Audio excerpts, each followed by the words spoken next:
Vamos lá falar sobre educação infantil. Seu filho obedece e respeita você?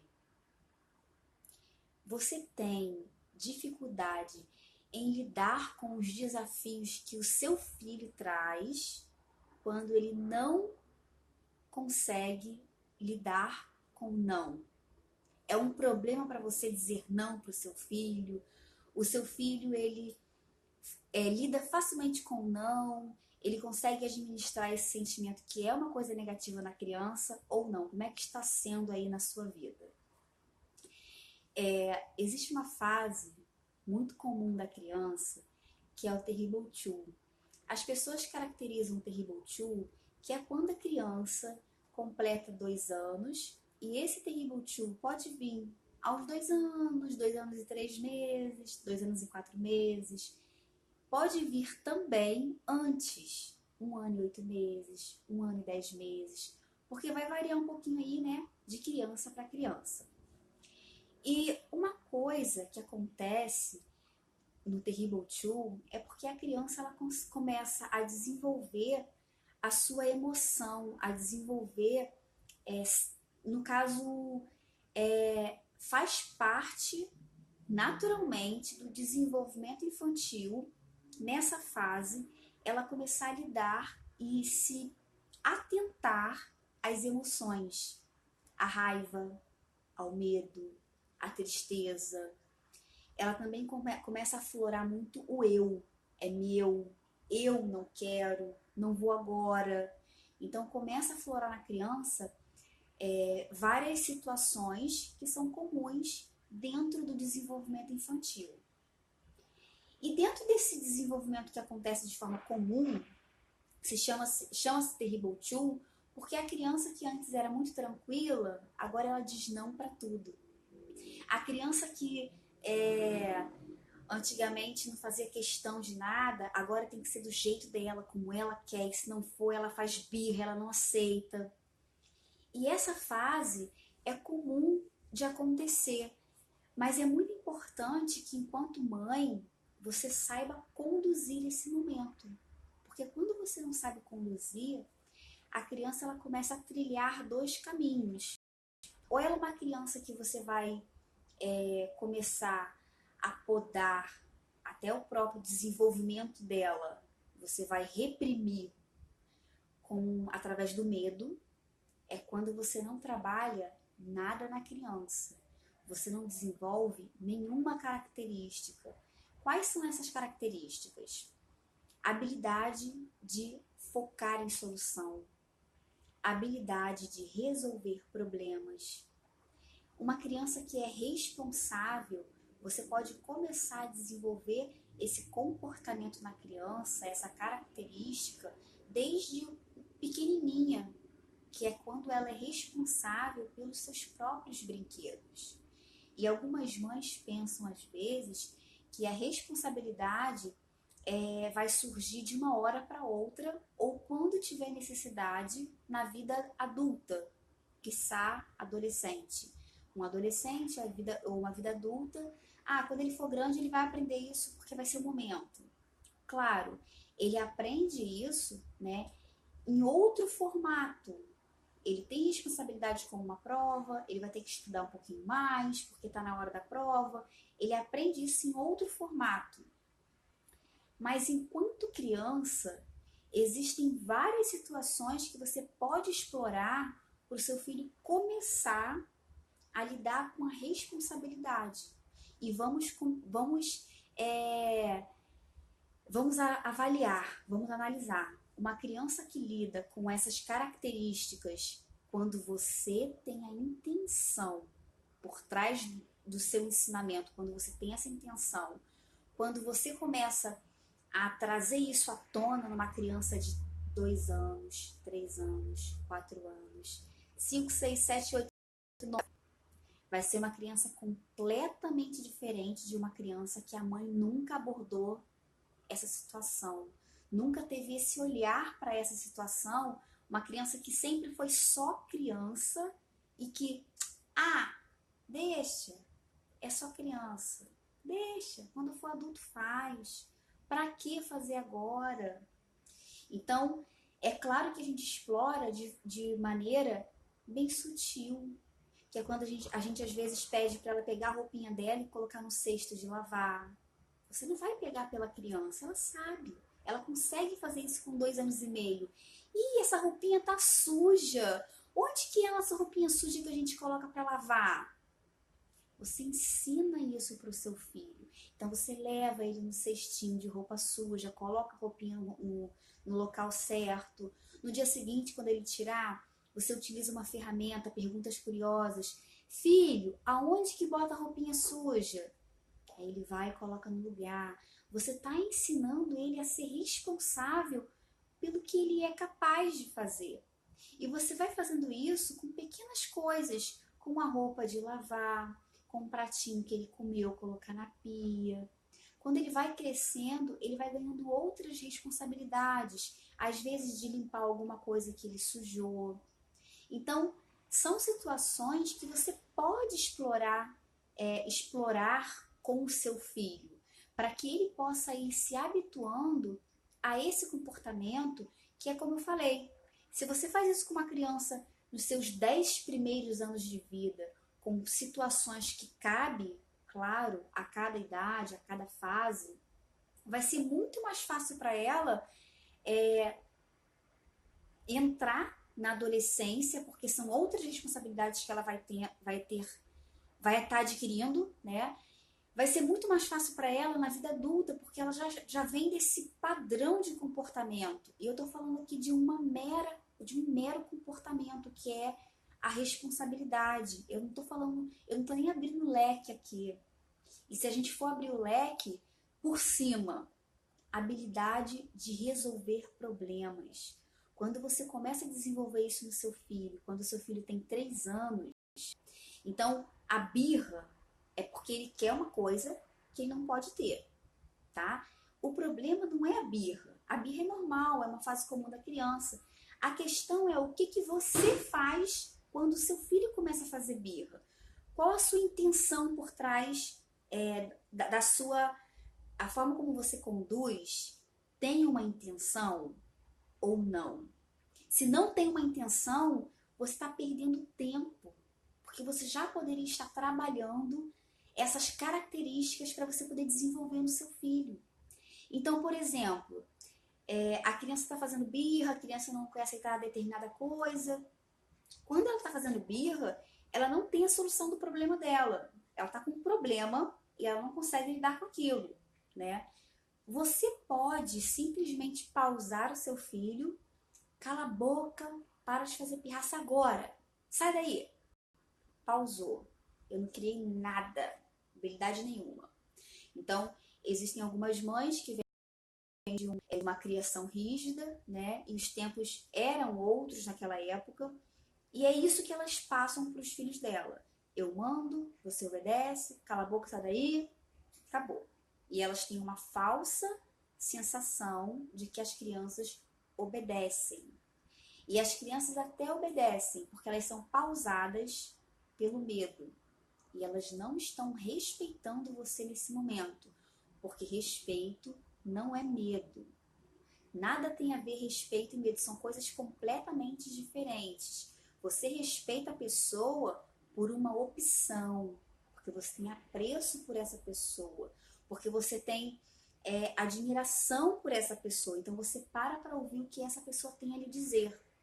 Então, a sua intenção, pelo menos a minha intenção com a minha filha, é construir um laço de respeito. Então, não é a força que eu tenho para colocar medo nela. Ela pode ter medo do resultado que aquela ação vai causar. É normal. Não, se eu fizer isso, vai causar isso. Não, é melhor não, porque eu tenho medo disso acontecer. Tudo bem. Mas ela não tem que ter medo do que eu vou fazer com ela. Porque esse medo, uma hora ele acaba. Principalmente na adolescência. Tem uma hora que a gente não tem mais medo, porque não tem mais o que fazer, a não ser que o adulto vai agredir o adolescente a ponto de realmente machucá-lo, feri-lo, que é diferente quando as mães defendem as palmadinhas, os gritos. Elas até defendem, mas de forma branda, porque elas estão jogando com o medo, achando que é respeito. Elas não estão fazendo isso de forma profunda, de dar uma coça com ferro, com fio, não é isso. Então, quando o adolescente vai crescendo e as palmadinhas e os gritos não são mais suficientes, o medo que ele tinha ali de você, você perde. A não ser que você vai entrar profundamente na violência, espancamento. E acontece isso, tá? Em muitas casas acontece isso sim. Então, quando acontece a birra, quando a criança questiona, você pode ter a intenção de desenvolver no seu filho a habilidade em resolver problemas. Filho, o que está acontecendo? O que você quer? E ele tem que saber lidar com a frustração. Porque nem sempre o que ele quer, ele vai poder ter. Isso é quando ele tem 2 anos, quando ele tem 5 anos, quando ele tem 15 anos. Isso é comigo, isso é com você. Às vezes a gente quer que as coisas sejam como a gente quer e não é. E a gente tem que aceitar isso. A gente pode ficar frustrada. A gente pode passar por decepções amorosas. A gente quer alguém que não quer a gente. E tá tudo bem. A gente pode ser demitida de um emprego, a gente pode não conseguir passar numa prova de primeira, a gente pode não conseguir tirar a carteira de primeira. A gente passa por várias frustrações. A gente fica com raiva. Tá tudo bem. A questão é, como que você lida com isso? Você faz desse momento que seria um fracasso um momento de aprendizado? Você tem peito de ferro para você poder conseguir lidar com o seu ego ferido, dar a volta por cima e conquistar aquilo que você é capaz de conquistar? Ou não? Ou você não consegue lidar com frustração, você não consegue lidar com o não, os nãos que a vida lhe dá? Como que você trabalha essa questão? Então, isso inclusive é uma questão que se aborda muito em cursos de desenvolvimento pessoal, porque você precisa se desenvolver para lidar com isso. E a criança não é diferente. Ela você só está trabalhando com ela com a intensidade menor. Com 2 anos, o problema dela é ter que parar de brincar para ir tomar um banho. Às vezes o problema dela é parar de tomar banho para ter que colocar uma roupa. É parar de ver televisão porque tem que dormir.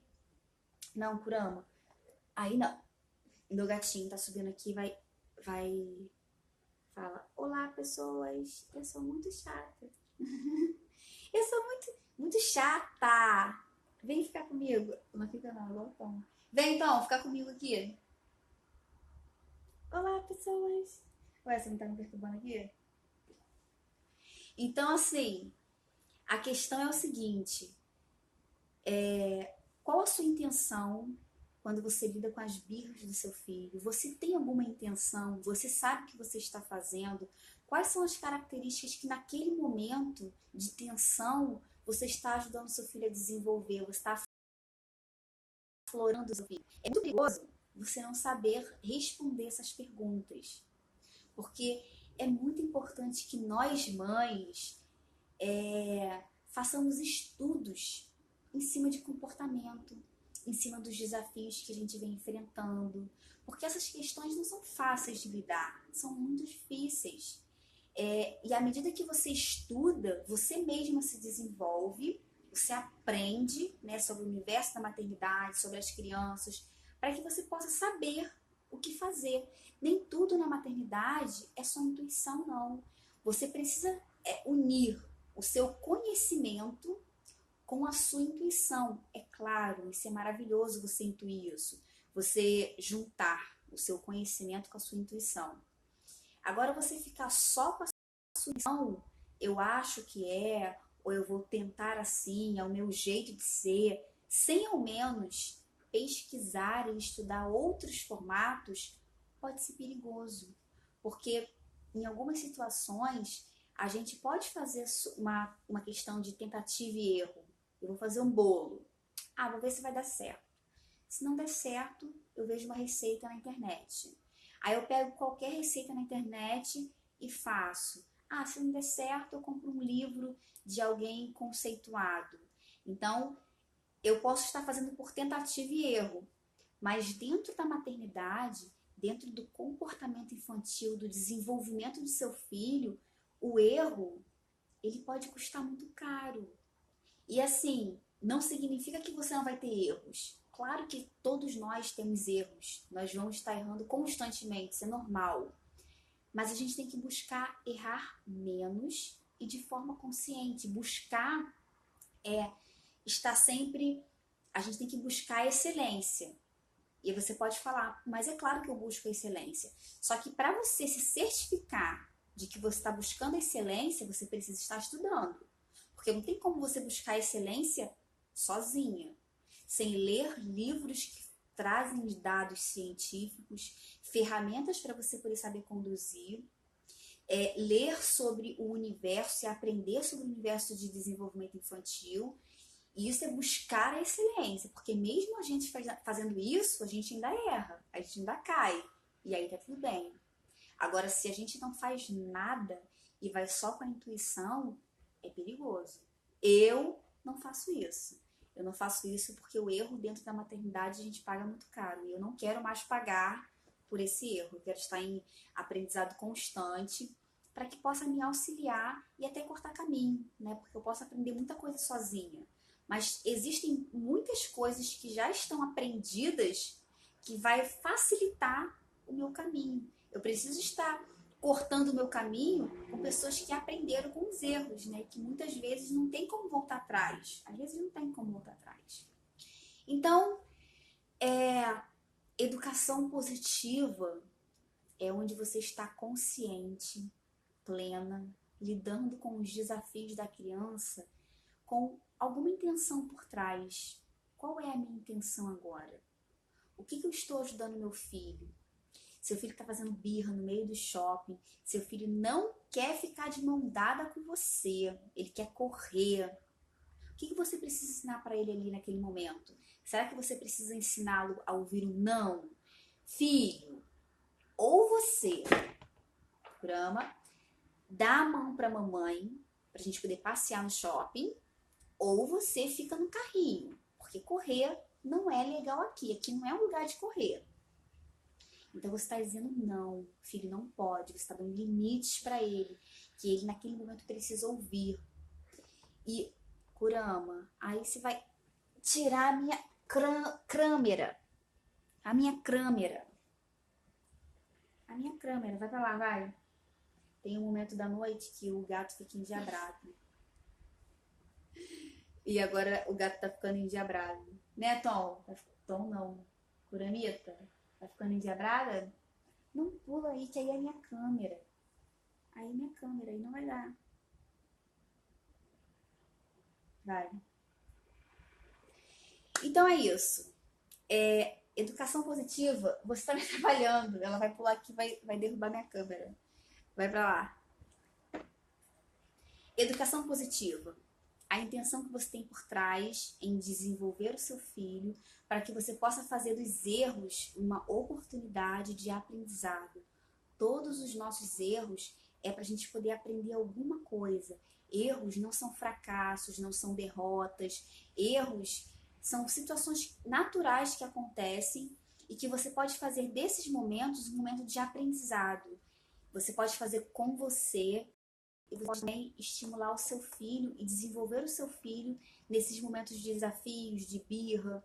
E só voltando à questão do shopping, quando você dá limites para a criança, nesse momento, o que você está ensinando para ela? Qual a sua intenção? Às vezes você está ensinando para ela o poder da palavra. Quanto que é importante você ter palavra enquanto pessoa? Porque se você fala, filho, se você sair do carrinho, tem que dar a mão para a mamãe. Correr não pode.